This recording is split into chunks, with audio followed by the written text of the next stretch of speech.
Isole la variable.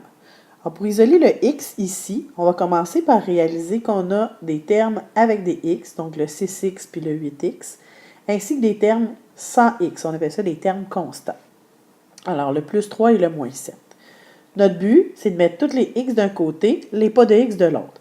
Alors, je vais commencer par prendre mon 8x qui est ici, puis je vais vouloir l'envoyer avec le 6x qui est de l'autre côté. Pour ça, je vais me poser la question, c'est quoi le contraire de 8x? Le contraire de 8x, c'est moins 8x, donc je fais moins 8x des deux côtés.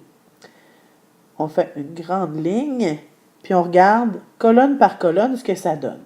Alors, on a 6x moins 8x, ça va nous donner moins 2x. Notre plus 3 ici, on voit qu'il n'y a rien en dessous. Donc, s'il n'y a rien, on va juste réécrire plus 3 côté ici. Le égal, toujours dans le milieu qui ne change pas. Avec notre 8x moins 8x, ça s'est annulé. Hein? Ça donne 0. Donc, dans ce cas-là, on dit que ça s'annule.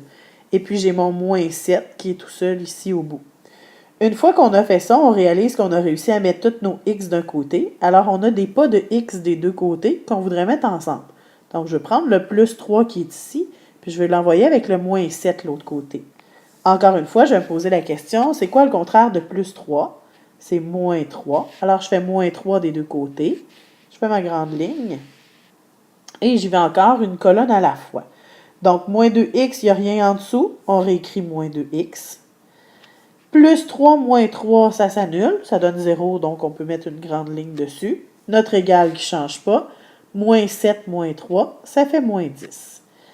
Alors, on réalise qu'on a nos termes avec un x d'un côté, puis un terme pas de x de l'autre côté.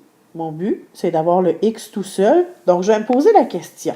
C'est quoi le contraire de fois moins 2? Parce que nous autres, on sait très bien qu'entre le 2 et le x, il y a un fois. Un contraire de fois moins 2, c'est divisé par moins 2. Je vais diviser par moins 2 des deux côtés.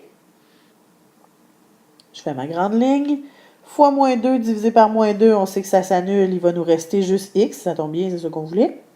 Notre égal, moins 10 divisé par moins 2, ça fait 5. Réponse, x est égal à 5.